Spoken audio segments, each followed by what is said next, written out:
In this video, I'm going to explain what space is, why it's important, and how you can create, hold, and utilize created space in order to win more games in Overwatch. Quick background, I'm by no means a perfect player. I'm bottom of the barrel masters on DPS and mid diamond on my off rolls, but I have some good fundamental understandings of the game. Fundamentals and major concepts are the things you want to improve first if you're in the lower ranks of the game and will help you improve the fastest. Space can most easily be defined as areas of the map you can occupy without dying. In practice, space is neither 0% chance of dying nor 100%, and the percentage chance that you die occupying a certain area of the map not only changes in real time, but is also highly dependent on what your enemy knows, expects, and their mechanical skills. That might not make a lot of sense at first, so let's go with a quick example, and it's going to be a super simple one at that. We are going to be Tracer in this example, and we have Orion holding a barrier. So this is the Orion barrier that he's going to be holding the entire time. Widow is going to have a line of sight. And for the purpose of this demonstration, we got to assume this Widow has perfect aim. This means 100% of the shots she will hit. Within the area that is labeled in green, which is going to be here, and actually that continues to extend to the edge of the map, so we're just going to extend that. If you walk anywhere within the green area, this whole shaboodle, you will instantly die. So Ryan is currently holding and occupying the red area, which is safe for you to play in. Now you'll notice something very interesting. Let's say for the purpose of this example, Widow has freaking headphones on. She can't hear crap. So this means not only is this her LOS, but she can't hear if you go outside of here. And let's just say that she can't see Tracer's blinks. She can't see the animation for that. So this means Ryan has kept you safe from you spawning in. You don't instantly die upon spawn because Ryan's holding this barrier for you. Your best move is to blink instantly. This area you never travel into, go around, and you can come up here and kill the Widow. Widow's dead. And that's the basic concept of space. Obviously, there are multiple other factors here that would normally happen. For example, one, Ryan can move up. All of a sudden, Widow has nothing she can do, and you can just either shoot from behind the Ryan to the sides or get behind on that little sliver. So we're going to go ahead and move on to the next example. I'm going to clear all that out of the way. Same concept as before. Now the Widow has imperfect aim. She still has a really good aim, really fantastic aim, still top notch. However, the further away she gets from her crosshair, which let's assume her crosshair is right here right now, the further away she gets from the crosshair, the more likely she is to miss the shot. So now we have our first layer, this area right here, where she has an 80% chance to hit the shot if you enter this area. Now she has a slightly larger area, and let's not make that so messed up. Within the yellow, she has a 50% chance to hit the shot. And let's extend that out. And then lastly, the red area. Let's go orange.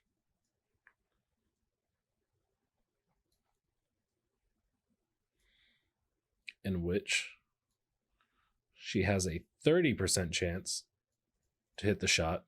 And then the area out of her LOS. Now our Widow has her headphones on. She very nicely turned them on. And she can, let's extend it to here. So this area, this entire area, everything within the red are places that she can now turn to. And here, if you blink there, however, because she has to make such a large flick, she only has a 10% chance to kill you. So what happens here is obviously we want to do the same thing as before. We want to blink to this area, and then we're going to want to invest another blink to get up here and kill her from the side where you have a 10% chance to die, and you have a 100% chance of killing her if she doesn't kill you first, because Widow's time to kill is lower than Tracer. Now, it's the same concept as before. You just want to flank around in areas where there is more space available, a 10% chance of dying versus, blinking straight forward into 80% chance where you're likely to die. I'm going to go ahead and split up what determines how much space is made by each character into 5 multiple factors. The first one being the player's skills. This is going to be their ability to land abilities, hit shots, any mechanical aim or any mechanical thing that happens that allows you to land an ability, land a shot. So the second thing that defines how much space an individual person can make is awareness. And awareness is like we talked earlier, how like we gave our Widow headphones and she couldn't hear anymore, is if a Tracer double blinks over here instantly, is the Widow aware of that? And if she's aware, she is going to turn, and then after, let's say it takes about, I think 1.6 seconds to charge up a full Widow shot. After 1.6 seconds, after the Widow has moved her crosshair from here to here, near your body in this general direction, this is her new LOS, you know that 80% that we said, or let's just go with 50, that 50% chance she had to shoot you here is now 50% here. Number 3 on our list, which is another ambiguous term which you may have heard a lot, is game sense. Game sense is usually roped in with game knowledge, but they are not quite the same thing. Game sense is a player's ability to understand and predict what the enemy players are trying to do and how they plan on countering that. So for example, let's assume that there is a brick wall right here.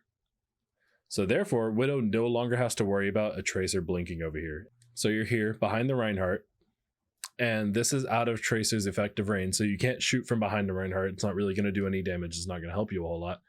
So all of a sudden, this Widow now knows, assuming this Widow has decent game sense, that your best option is to blink right here. So what is Widow going to do? She's going to put her crosshair right here. This is her new LOS, and let's say she's a better Widow than before. 80% chance you have to die here. This is actually a big outplay, because initially as Tracer, if you double blink over here, blink, blink, you would normally think, I'm safe for 1.6 seconds, because Widow either has to unscope and move over here and then rescope, or she has to slowly move her scope over. So during that time, you'd normally think you were safe. However, the Widow predicted you, and all of a sudden, you now are going to die here. So the Widow created more space and held more space over in this area simply by knowing that you were going to blink over here, because you can't blink over here and you're not effective behind the Reinhardt, and normally the Widow would be holding the space. Number 4 on our list of how individual players can create more or less space would be game knowledge, which a lot of people think is game sense, but it's not quite the same. And game knowledge is something that's that does go hand in hand with game sense, but it's not quite the same thing. Game knowledge is a player's understanding of the game and literally what a player can do. Like I said before, I believe it's 1.6 seconds to get a full shot. And that is something like that is going to be game knowledge. Like, for example, if you know for the fact the Widow's holding here and then she doesn't have the game sense to come over here, you can double blink over there, and your game knowledge allows you to occupy this space freely. You have a 0% chance of dying. Pardon me. You have a 0% chance of dying for 1.6 seconds, and you are able to occupy this space freely for 1.6 seconds, and you're able to focus on aim and utilize your resources to the best of your ability for that free 1.6 seconds. And the reason you're able to do that is because you have good game knowledge. You know that for 1.6 seconds, this Widow is not going to be able to kill you. The last one is positioning. This one's going to be a little bit harder to describe because we have no natural cover except for this, but basically positioning allows you to not only take more space through the utilization of high ground, but also take safe angles. Like, for example, as a Widow, you would want to always be standing somewhere near, like, let's add some more natural cover here. As a Widow, you would want to charge up your shot behind the wall, peek, shoot, and go back. That's a positioning thing, to where like worse Widows, maybe somebody who hasn't been playing FPS games as long, would probably just stand out here, because you're thinking, oh, well, if I stand out here, I have a larger LOS. Give me a second. I have a larger LOS because you get past that corner of that wall there. And when you have a larger LOS, you have a more likelihood to kill things. But when you do this, you're also more likely, like, let's say you had a soldier over here, to get shot back at. A good Widow will position near the wall, charge their shot up behind the wall, so they have a 0% chance of dying. That's another space thing. You want to be able to charge up your abilities that need to be charged up behind walls and in positions where you're not going to die. And then as you peek, take the shot, you're only out for that, let's say anywhere between 500 milliseconds to 2 seconds to aim and take your shot and then move back.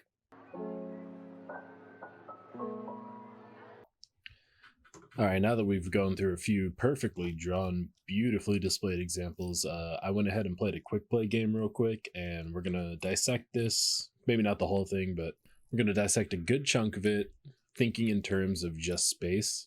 Right off the bat, go ahead and use 3 of my blinks. Gonna walk out here, go up to this left side on the high ground because, you know, high ground, we talked about how that relates to space, how that's good. Always want to be on the high ground, and you always want to be flanking as Tracer. So immediately, I'm looking to take space on high ground and preferably as close to the team as I can. So one thing that's specific about Tracer is that she is not good at long range. It's very obvious. She has a weapon spread, so that reduces her damage the further out she gets. In addition to this, she also has damage fall off. I believe it's 20 meters right now. It might be a little bit less than that. But basically, after you get past 20 meters, your weapons no longer do maximum damage. For example, if I were to shoot at this Orisa from long range, assuming this thing wasn't here, I would basically be tickling her. She would pretty much lose no HP at all. So I'm thinking I'm going to go ahead and use my resources because the fight hasn't started yet. If we take a look at where my team is, I imagine they're equal to where that Orisa is. So you see where my team is. We do have a Winston, so they did get up a little bit faster. So maybe I wanted to be a little bit quicker than I was initially. But basically, the team fight hasn't started. So I'm able to use my resources that otherwise would lose me space if the fight was going on, in order to get a better position that will eventually allow me to utilize space better and hopefully get some picks. Let's go ahead and play it from here. Let's get in first person. So here I am. I only have 1 blink left, so I don't want to engage now, obviously. But I'm in a pretty good position. One thing that I like to do is I'm just taking a look here. I want to see who's here, what I can go on. I'm going to be honest, I didn't notice the Torb here when I played this. I do notice it in a very short second, but I see that they have Zen and Kiriko. One thing about Zen is that in a strict Tracer Zen 1v1, assuming equal skill, Tracer should win that matchup. I want to say close to 80 to 90% of the time. Really good Zens will obviously be able to put a ball into Tracer's head and maybe another one in her body with Discord up, and that does kill her. She can die very fast to Zen, but assuming Tracer has the resources and is already in optimal range, Tracer should win that 1v1. So this is a target that I'm going to be looking at. I'm going to be like, okay, I want to go on this Zen whenever space is created, and you know, the soldier doesn't have the ability to turn around, the Orisa doesn't have the ability to turn around, the team has put some damage into the Orisa, this Kiriko has to heal someone else. When things like that start to go out, I want to be like, okay, I'm going on the Zen, I want to get this pick while the fight starts. And something very interesting happens. So I did not know that the Zen was looking at me or knew I existed until this moment here where he discords me. Let's talk about this from a space perspective. Zen has discorded me. I have Discord on. Let me go and play that for a second so you can see that I have Discord on. This means a few things. One, that the Zen is aware of me. What this means is that this area right here that I'm going to be looking at, that I want to peek from, is no longer a 0% chance of me dying, because the Zen can hold up a right click and 2-ball me in the head and I'm dead. So there's a percentage chance that from right here I die. This also means if I use 2 blinks to engage on the Zen, he's about 2 blinks away. If I use 2 blinks to engage from the Zen, I have a higher chance of dying because he's aware I'm there. In a situation where the Zen doesn't know I'm there, he's occupying less space around him and more focused on the fight in front of him. The third thing I should note, and that I didn't know because I can't see through walls, is that the Kiriko is right here. So in this situation where I have Discord on me, the Zen is aware and the Kiriko is actually behind the Zen ready to support him. If I engage on the Zen right now, I want to say probably a good 90% chance of dying. I want to say it's lower than that because I have recall, but you don't want to use recall without getting value out of it. So let's assume I really don't want to use recall here. I have like a 90% chance of dying. If I do recall, then I usually get 0 value out of that recall.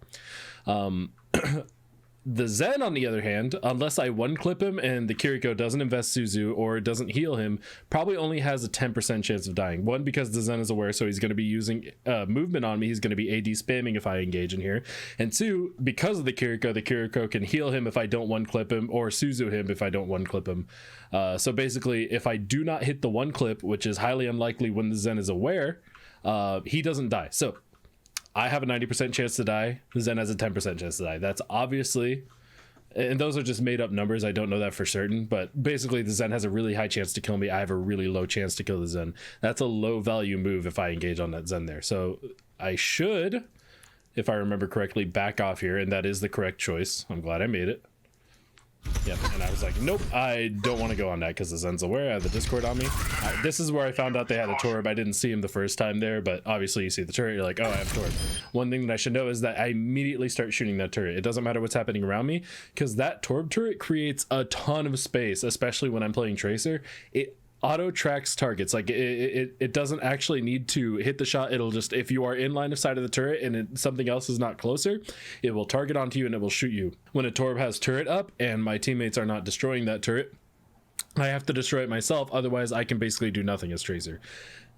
It's safe to say that it adds, I want to say, a flat 30 to 50% chance of you dying if the Torb turret can see you while you're engaging in a fight. For example, with Discord and Zen Orb, a dink to the head will probably kill me because that Torb turret, if it even sees me for 1 second, will do enough damage to where that one dink will kill me. It's that strong. It's to other characters that can stand behind shields, shoot it from long range, out of its effective range. It's not that big a deal. Torb turret's usually not a huge deal, but to Tracer it is extremely dangerous, so destroying that there is 100% the right move, and I'm always going to want to do that. I've now created space for myself, and for the next 10 seconds that the Torb turret is on cooldown, I have a lot more space to work with.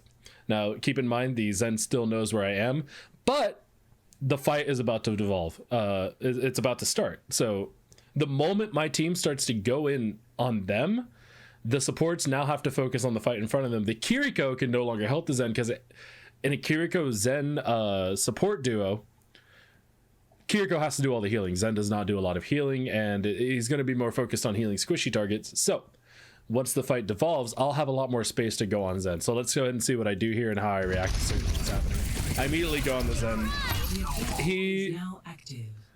This is an okay move. I personally think I should have waited a little bit longer, but I really hate not doing anything. I like to have a high actions per minute as Tracer.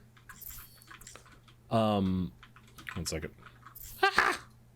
I suck at using this. But the fight has devolved. You see, the Orisa has gone in here. They're on our supports, which is actually really bad.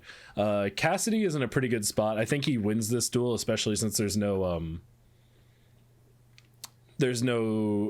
turret anymore. So in a 1v1, Cassidy usually wins because Torb has like a fat hitbox. And then our monkey is actually looking to go on the supports. This is really good. And he uses his long range ability that monkey now has to do damage to the supports. So look at this. This is perfect. This is exactly what you want. The monkey has not only done damage to the Zen and put pressure on the Zen, but now the Kiriko is also looking at the monkey. And I have a perfect pincer flank position in order to kill the Zen here. This is exactly what you want when you have two dive heroes like this. You want the tank to grab as much attention as he can, apply as much pressure as he can, and he's doing so from a long range, and I'm immediately behind them. That monkey, even though he hasn't gotten a kill, he has created a ton of space for me, and I should be able to get a kill here on the Zen, and let's see what happens. Yep, monkey dove in there. That was exactly right. And now the Kiriko's by herself and we kill her. That's exactly what you want. Monkey created a ton of space. I went in with him. He actually did most of the damage on my Kiriko. I will say, I did not warm up before this game. I was just like, I need a game. I need to dissect something in order to utilize space, and I want to focus on space. So I went ahead and just dropped into a quick play game. I didn't warm up, and I apologize for that. I shook my head there because I aimed so poorly. And then we just clean up the Orisa there. As usual. So here I'm going to be looking to take flank positions. Underneath there where that mega pack is usually a pretty good position because obviously you have access to the mega pack. Anytime there is a mega pack near you, the space, the area that you can occupy without dying increases dramatically because you now have instantly available to you the ability to get your health back as long as your blink cooldown management is good and your spatial awareness is good. Like you can blink to the pack without looking at it. Otherwise, if you're a little bit slower, if you don't have the correct spatial awareness, your chance of dying is a little bit higher because you might miss blink, miss the pack, and then they get a second shot on you, you die, such and so forth. So in terms of space, having a pack near you actually provides space for you, and you can occupy that space easier. And then the reverse is also true. Normally you would think of that room as a good place for Tracer to hang out and kind of fight because she has access to the pack, but if somebody from your team or the enemy team takes that pack, that space is no longer being provided for you. So that's something that you have to be aware of. That's something you have to keep in mind while you're playing a hero like Tracer, is that if that pack is not there, that space is not available to you. I'm just getting my health up from Mora. Give her a nice little teabag. Nice saying thank you. I'm looking to take a good position here. They're all respawning, and I figured this out in this game actually, but you can actually get up there as Tracer with just one blink. I can't remember when they did it, but a long time ago they added something on Tracer where if you blink kind of into a wall or any sort of incline, you actually blink up that incline, and that's what I did there. You can see I gained a little bit of elevation from that blink. Anyway, I wanted to take the high ground position, which is always really good. Under normal circumstances, it's really hard for Tracer to get up to high ground because she can't exactly blink vertically, but using little tricks like that, you can actually get up to high grounds pretty quickly, and a high ground position is always good, especially because that's where my monkey was. And I instantly see that there are two supports here. I just kind of shot at them. I didn't want to die. Kiriko can do 120 to the head. Zen puts a Discord on you, one shot to the head. I want to say it does like 80 or so. I can't remember the exact number off the top of my head, but basically those two heroes together, if they headshot you, or even if they both headshot, body shot, whatever, that's instant death that I'm looking at, and that's immediately why I blinked out of the way. Looking dead at them both in the eyes head on, I want to say if I stayed there any longer, there was like a good 60, 70, 80% chance of dying, and that's dependent on how good they are as a support duo. But basically, high percentage chance of me dying there. One clip even takes too much time for me to stand there for how fast they can kill me. So I didn't even bother. I just blinked out of the way. I was like, nope, don't want to die there. I'm out. But now, Monkey has not only put bubble down, so if I play in this bubble, I have a lower chance of dying because I'm technically only line of sighting the Genji. 2, Monkey is doing damage, so their focus is on the Monkey, which is really good for us. That creates a lot of space, and Genji's deflect no longer means anything to him. Normally Genji can create space for himself with his deflect, but Monkey Beam actually damages through deflect, so the Genji's actually going to want to look to get out of there as soon as possible, probably back up into his healers. Let's see what he does. He does. It's exactly what he does. It's exactly what he wants to do, because A, he can't get healed through the shield, and B, deflect is not going to save him in that situation. And I can now occupy the space made by my Monkey in the shield. I have a 0% chance to die here now that the Genji's out of it, and I'm going to be looking to pressure these supports here. So we have 3 people out of the fight for 2, and both of our supports are with our Cassidy, and they can fight the other 2 members of the team, which will be their Orisa and their Soldier. And that's basically a free win. Like if Cassidy can fight the Orisa and Soldier and like keep space, like not, and by space I mean like distance, like literally just keep distance between them and don't let that Orisa engage on them. He has healing, Soldier doesn't, except for his own healing, but it's not that much. He wins that fight, and hopefully I can get a pick on the sports here. Let's see what happens. Yep. Just shooting, occupying the space that's given to me within the bubble as much as possible. And then this was a huge move by both me and the Monkey. We were on the exact same page here, and this was really huge. This is exactly what you want to do. We made space, we created space by taking those 3 players out of the fight. We saw that they backed up. That was the correct move by them. They don't want to die there. If they fight that, they die because they can't break that shield very fast, and they can't just run through us. So we forced them to back off. The moment they did, both of us just left. Let's say, let's win this 2v5 really fast. And then even if they come back in that short period of time that they come back, we still have a 3v5. Therefore, we have more space than them because we have 5 people occupying areas, creating space. They only have 3, and they don't have a tank. A tank is the best space creator in the game. That's what they're going to be wanting to engage in their fights. That's what they're going to want to be taking the front line, making the most space. If we kill this Soldier and this Orisa before they get back in the fight, that's instant fight win.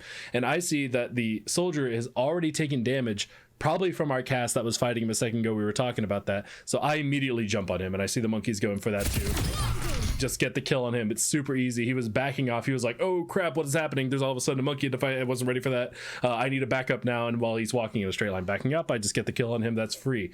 Now, you can see Kiriko used an ability to get to the Orisa. She teleported the Orisa. She didn't want the Orisa to die. This is a smart move. She had to choose between either saving the Orisa or saving a Soldier. And in a situation where you have to choose between a DPS and a tank, you always pick the tank. They have the most value in the game. She made a good choice here, and but we still got the kill on the Soldier. Now what I'm probably going to be looking to do, because the Zen cannot teleport, I know he doesn't have any movement abilities, is go on this Kiriko. If we can get the main support and his DPS out of the fight, that is essentially a free fight win. And I have the space here.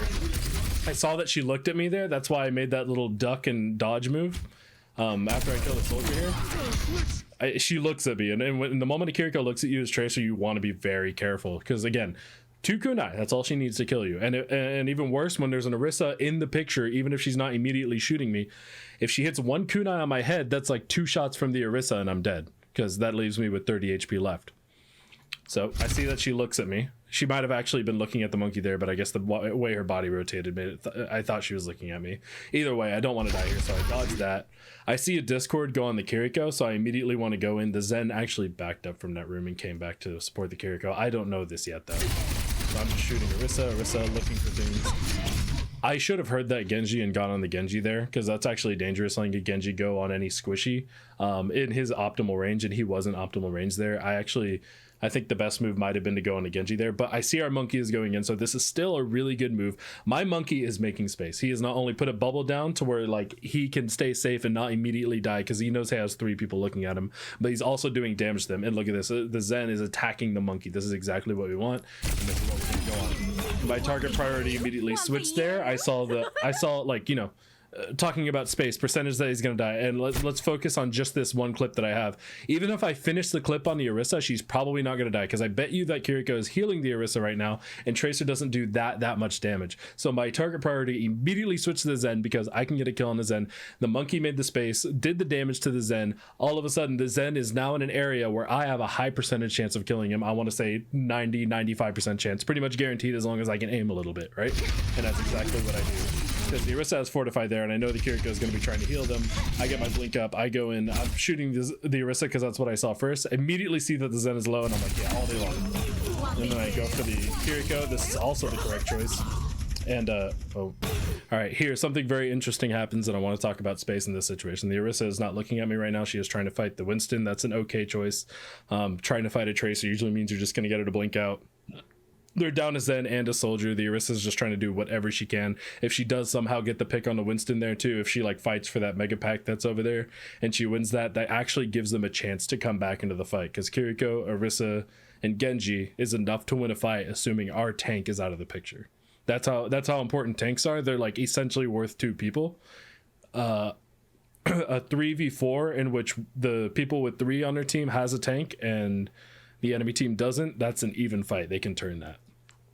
I go on the Kiriko. This is good for 2 reasons. One, it makes space for our Winston. That Orisa is no longer going to be getting healing as soon as the Kiriko goes on me. And 2, obviously it's a squishy target versus a tanky target that's getting healed. Tracer's always going to want to make space for the team by going on the squishy. So even if I don't get the kill here, I'm making space because this Kiriko will no longer be healing their Orisa, and you'll see this in a second. She immediately stops healing the Orisa when I start shooting her.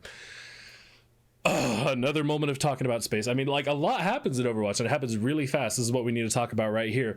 This Kiriko has hit me once. She has done 40 damage to me, and you want to notice something about my HP threshold. It is now 110.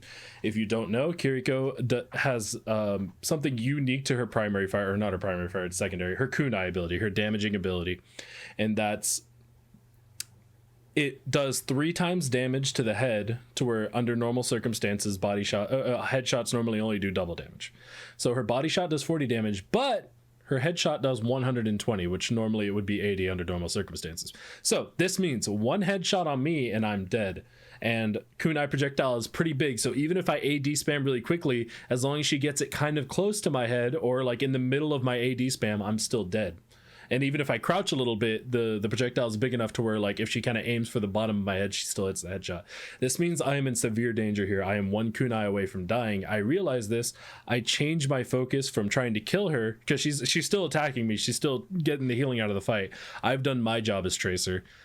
I'm going to try and live here. So the first thing I'm going to focus on is movement and getting to that mega pack that's to the right of me immediately. Yep.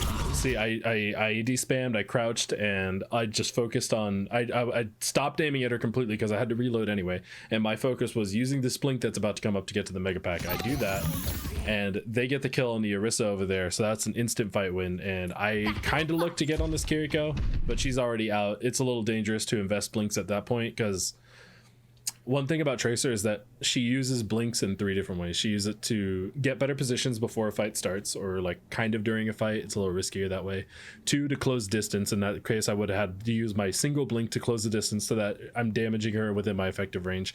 And 3, to dodge cooldowns, attacks, and so forth. So if I use my 1 cooldown blink to go in and try and do damage to her, I have a chance of dying because I no longer have any blinks to dodge her attacks. And like I said, Kiriko can 2-shot you very easily. So I just decided to stay back. I think that's the right choice. The space is not being made for me there, and I don't have enough resources to create space for myself, so I stay back. I don't want to die.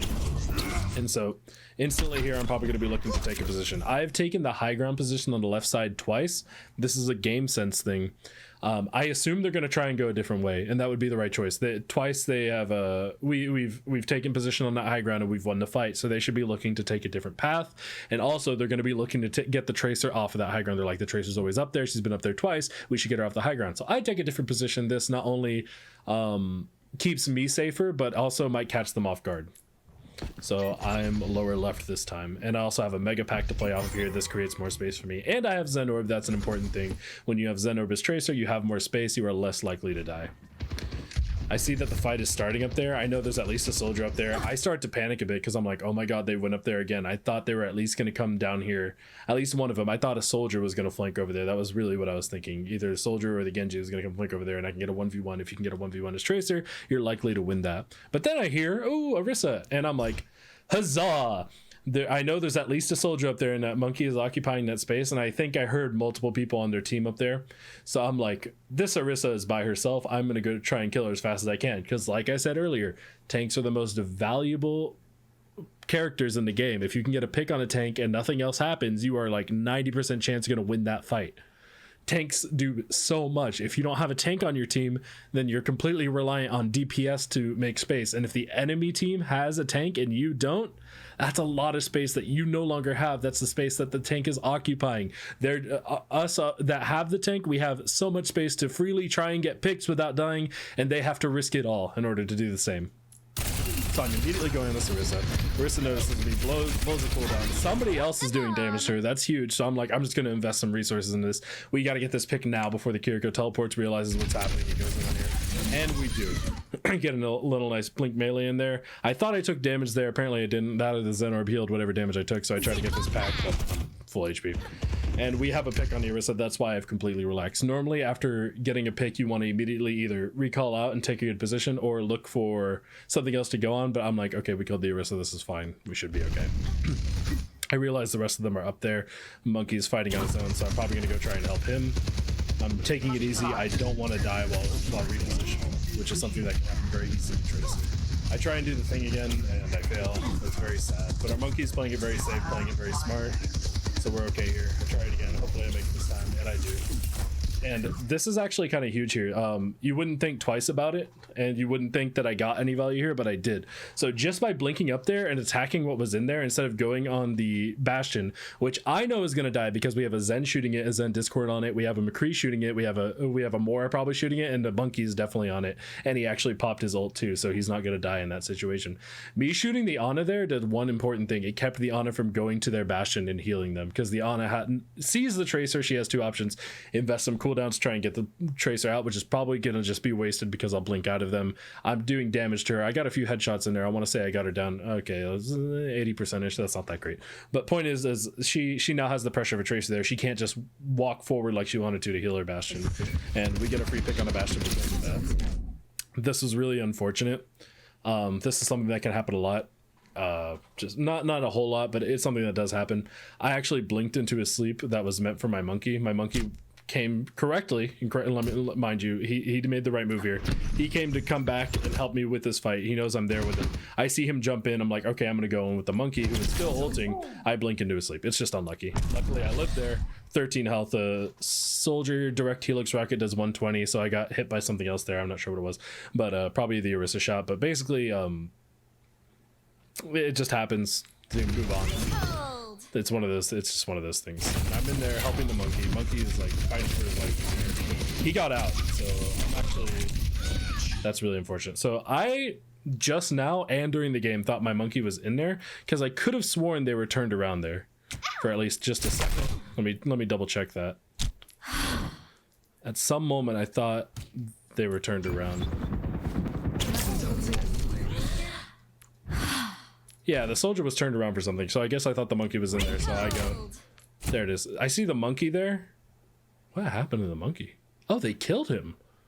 Ah, so I actually completely missed that. The Monkey died and I missed that. This is my own fault. That is a 100% awareness thing. I didn't know the Monkey died. I thought since he was an ult, he had 1,000 of his HP, but I guess he just got bursted down. It happens. So I'm in there thinking the Monkey's in there, so I have free space, so I go in really hard right here, and then I'm like, wait, why is the Orisa looking out there? So then at this point, I'm like, okay, I guess the monkey dropped out. So I'm going to shoot the Orisa for free because that monkey's still making space, which no longer exists. And then I get killed for it. So that's a really important thing about space, and that's what I'm talking about when I'm talking about awareness, is that the monkey no longer being in the fight there actually loses us this fight. This is the Orisa that I got picked on earlier, but she does come back to that fight eventually. And because my monkey dies there, I no longer have that space occupied. And it's even worse because I didn't know he died. So I'm playing in areas that I thought were full of space, full of low percentage chances of me dying. And I fought in those areas when I thought I had a low percentage of chance of dying, but in reality, I had a high percentage chance of dying because they're just going to turn and shoot me because that monkey is no longer occupying space, creating space, holding that space. The Orisa just turns and shoots me, and you can see how very fast Tracer dies if you don't know what's going on. That one minor mistake, or not minor, that's actually a very major mistake. Not knowing the monkey was there gets me killed. And that's actually a huge pick from our cast. I don't know how that happened. We should lose this fight because, like I said earlier, they have a tank, we don't. That's over. Even if the monkey comes back to the fight, the damage is done. It's over. We're just going to try and contest point as long as we can here. That's one thing you want to do a lot as Tracer, is just like stay on the point as long as you can. I tried to get a kill on a Bastion there. I got pretty close. Didn't work out. I'm going to get out. I don't need to beat anymore. I'll charge when I already did. Dodge a quick sleep there. I don't know why the Ana was there. That's actually a pretty good position for her. So I'm looking up at the Ana. I don't want her to shoot me for free. Ana, since the last buff, if you don't know, 2 shots Tracer. Moving on from there, I'm just looking to see what's happening. I'm just scouting for info. We're down many players. I think at least 2. We should be down our Zen and Cass, and they're still respawning. I hear the soldier here. I can't actually see him. I know we can, but I can't see him. I hear him there, so I back off. I'm scared.